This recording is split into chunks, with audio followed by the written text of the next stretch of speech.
This year, Abdullah decided to perform Umrah with his wife. During the flight, the pilot announced that the plane was about to enter the miqat of Ihram. After this announcement, Abdullah started preparing to assume Ihram. Hajj and Umrah has 5 miqat places that may not be passed without Ihram. These are Dhul Hulayfa, Dhat Irq, Qarn al-Manazil, Yalamlam, and Al-Juhfa. If one crosses miqat without assuming ihram, then he has to return to it and assume ihram there.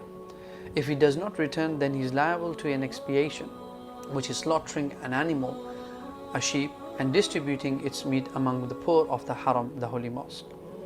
Upon reaching the miqat, it is a sunnah for the one intending to perform umrah to remove the hair from his underarms as well as pubic hair, cut his nails, take a bath, and perfume his body, but not his clothes of ihram. Then he wears the clothes of ihram. These are called rida, upper body cover, the izar, lower body cover. Head for men should be uncovered, and footwear can be sandals or slippers where majority of the foot is apparent. As for women, they wear their normal clothes except for the niqab and gloves. After Abdullah prepared himself for ihram, he recited the intention, Labbaik Allahumma Umrah, which means, "O Allah, I answer your call to perform Umrah." Then they started to recite the Talbiyah along with other pilgrims on the plane. Talbiyah should be recited individually. Abdullah then started to remember the forbidden matters during Ihram. It is impermissible to remove any hair of the body or cut nails, perfume the body or the garments of Ihram, cover the head, wear something stitched according to the size of the body organ, have intimate relationship or caress with lust, conclude a marriage contract, propose to a woman, harm or kill animals. They head towards the sacred house of Allah. Before starting the tawaf, they stopped reciting the talbiyah. They headed towards the corner of the black stone. Abdullah uncovered his right shoulder and placed the right side of his rida, the cloth, under his arm. When they reached the black stone, they only pointed to it and said, Allahu Akbar, or Bismillahi Allahu Akbar. Then they started tawaf from the black stone. Tawaf consists of 7 circuits that also end at the black stone. In the first 3 circuits, the pilgrim walks quickly with short steps, which is known as ramal, and that is for men, not women, if it is feasible to do so. During the tawaf, he may supplicate and say any dhikr, the remembrance of Allah, that he or she wishes to say. Abdullah knew that whenever he is beside the Yemeni corner, the corner before the black stone, it is a sunnah to touch it with his hand without kissing it, and that if he cannot do so, he should move on without pointing to it. It is also a sunnah that when Abdullah would reach the Yemeni corner, from there onwards until reaching the Hijr Aswad, the black stone place, he would read this dua, رَبَّنَا آتِنَا فِي الدُّنْيَا حَسَنَةً وَفِي الْآخِرَةِ حَسَنَةً وَقِنَا عَذَابَ النَّارِ. After reaching the black stone, you have completed the first circle of tawaf. Now you will face the black stone with hand pointing to it and say Bismillahi Allahu Akbar or Allahu Akbar for your second round.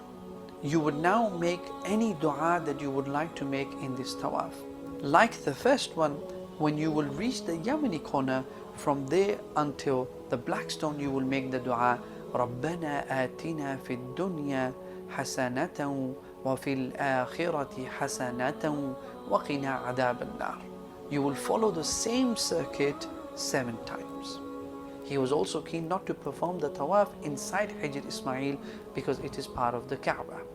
Entering it renders the circuit of tawaf incomplete and unavailing. At the end of the 7th circuit, you should not raise your hand as it is done only at the start of the circle. Abdullah covered his right shoulder and went behind Maqam Ibrahim, the standing place of Ibrahim alayhi salam, to perform the 2 rak'ah of tawaf. One can recite Surah Al-Kafirun in the first rak'ah and Surah Al-Ikhlas in the second rak'ah. After praying the 2 rak'ahs, on their way they drank from the water of Zamzam as instructed by the Prophet Muhammad sallallahu alaihi wasallam. Abdullah headed towards the place of Sa'i, going back and forth between Mount Safa and Mount Marwa. Then they ascended to As-Safa, and upon this recited the verse in which Allah subhanahu wa ta'ala says in Surah Al-Baqarah, Inna as-Safa wal-Marwata min sha'airillah. Indeed, As-Safa and Al-Marwa are among the symbols of Allah. Then they stood to supplicate Allah while facing the Kaaba. It was the practice of Prophet Muhammad sallallahu alaihi wasallam that he would read this dua.